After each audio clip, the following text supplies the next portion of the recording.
All right, folks, I'm Chaz, Bryant here at the, well, you can't really see, it's Modern Warrior MMA. A lot of some guys will be starting to pile in here in just a second, but I have John Moorehouse from MMA-Insider along on the line for me. Thank you, John, for being my guest here. It's for this collaboration between the two entities of Carolina Warrior TV and MMA-Insider. But I got some big questions for you. There's a lot of big doings happening there in Tennessee right now. A lot of hype, a lot of scary stuff, scenarios for some of the fighters out there.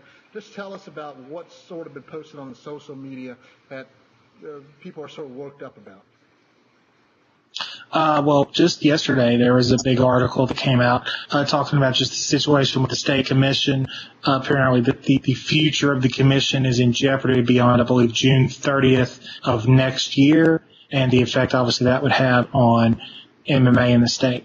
The explanation the article gave was that basically they set up the commission as something that was going to make money, and where there's not been an influx of a whole lot of UFC and Bellator shows, and the ones that have come in have not produced the revenues I guess the state would like.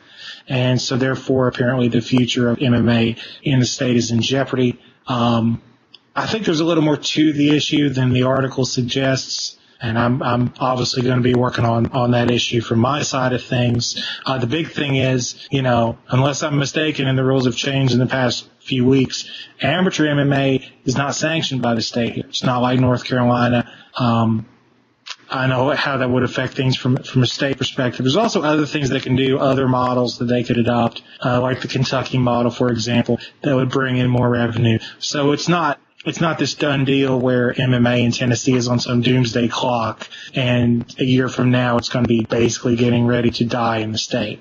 But we'll be, obviously focusing on that in the future. Absolutely. Well, you're the big guy. You provide the play-by-play for the 3FC and the Valor fights, I believe, last month. How'd that go for you? It was hard on the vocal cords.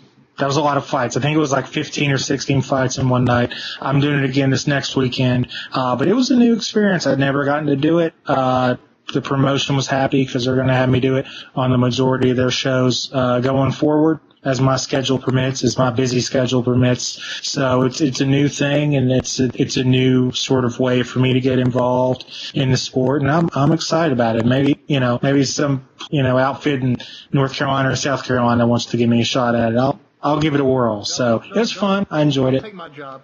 Please, John, don't take my job out here. I don't want your job.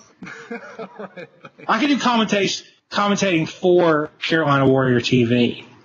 Listen. I think you're a big money grip, so I don't know how much we can afford to bring you out here. That's all I'm saying.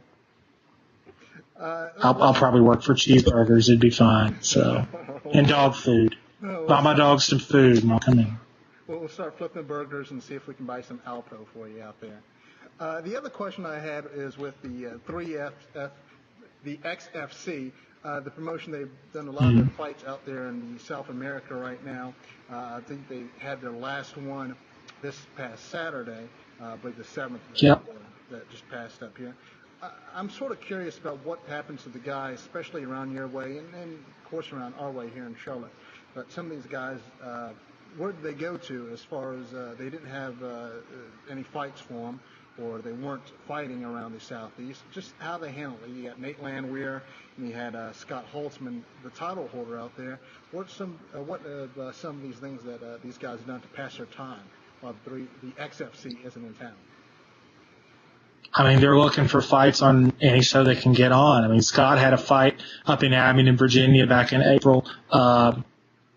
Ended up either suffering a hand injury or worsening a previous injury, and he's currently on the shelf. He had needed surgery. Nate Landwehr fought on the main event of 3FC20 back on February 1st. So basically, the XFC has kind of freed these guys up. Hey, go take some other fights. Keith Richardson, guy you know well, he's had some fights from outside of the promotion's umbrella. And right now, from what I understand, is they're all kind of in a holding pattern, waiting on a TV deal. Either they have one and they're not ready to announce it, or they're still kind of looking, or they're maybe exploring some other options. Maybe we're going to see like a streaming option. I don't know. But they're basically not going to run any shows stateside in North America until they get that figured out, whether it be streaming, whether it be a new network, whether it be some combination of the two. Yeah. Has it hurt the MMA in the Southeast with not having somebody like the XFC not in the backyard, your backyard, my backyard?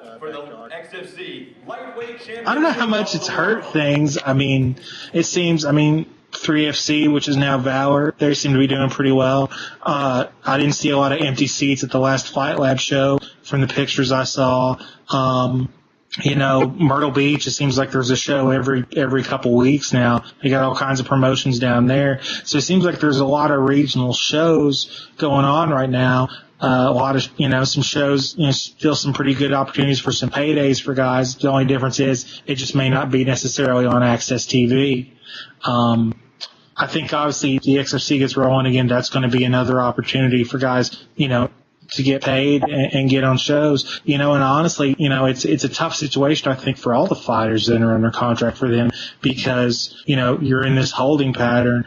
And for a lot of guys, this is what they do. They don't have another job, or they might just be coaching at their gym for side money. I talked to one fighter who's under contract with him, and he's pretty frustrated right now because he's basically, I can't fight. I'm under contract. They're not having shows. I'm not getting paid. So, I think that's a problem that a lot of guys and gals on under contract the XFC is dealing with right now. Absolutely. To finish it up, what can we look forward to as far as Tennessee? What's happening with MMA in Tennessee as far as shows coming up this week and maybe later on here in June? Well, this week we got the Volunteer Brawl down in Knoxville. It's actually at the World's Fair Park. It's going to be an outdoor show.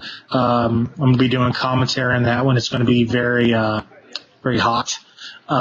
Very, very humid. Really exciting pro-main event, I think. You got Drew Kennedy and Ben Brewer. Ben Brewer had the knockout win at Bellator 120 there in the Memphis area. Both fighters just have one pro loss. That's a pretty high level main event as far as the southeastern scene goes. And then next week in Memphis, you got V3 Fights with their second pro show, and you've got undefeated Wade Johnson in the main event, Cody Shuffield, who also fought on that Bellator show in the Memphis area, Adam Townsend, Dustin Long. There's just kind of a who's who of pros in the Tennessee, Arkansas area, Mississippi as well. So those are the two big shows coming up in Tennessee. Of course, down your way, we've got Fight Lab coming up down in Fort Bragg at the end of the month. We got another Fight Lab coming up after that. Conflict just announced some new dates. So, it seems like really that the scene is blowing up down your way in the North Carolina and South Carolina region. Yeah, most definitely, especially with the summer months. These are usually whenever they like to bring out the promotions, and sometimes it's weekends and fights stacked one right on top of each other, especially the same weekend. I believe the same weekend I'll be doing Rock the Dock. I believe there's also going to be another fight. I can't think of the top of my head. The same day, I believe it's the King of Jacksonville with a Primus card, if I'm correct. And it's Primus, yeah. It's Primus down there. A lot of big things going on there. Then the weekend right after that, it's going to be the Fight Lab fights out there in Fort Bragg. It's always a great thrill to see Fight Lab go to these military bases and just troops. They got away from it last year, but now they're coming back doing one in Fort Bragg that weekend. So it's a lot of good things that happen, especially in MMA, and then it's June, July, and August. So it looks like we're going to have a pretty good showing of it. Yeah, and we're going to be at all those shows you mentioned. We're going to be at Primus and Rock at the Dock in those two Fight Labs. And, of course, excited to see what other things we can come up with in this new partnership we've got going on. So maybe we'll have to do another one of these soon. Absolutely, and we'll have Bread's picks. They'll be exclusive to if anybody knows anything about Fight Lab and Cornbread's picks for the picks. We're hoping to do those again and get him back on board, and so we'll see it here first on Carolina Warrior TV and MMA-Insider. So, John, I think that should wrap us up. If there's anything else you want to say, I thank you for being a guest. just to encourage everybody, check out the site. It's MMA-Insider.com. Like us on Facebook, on Twitter. We're growing every day. It's been a really good year for us. Our following continues to grow, really still continuing to establish ourselves as, I think, the best media coverage site for MMA in the Southeast. So check us out. All right. Thank you very much, John Moorehouse.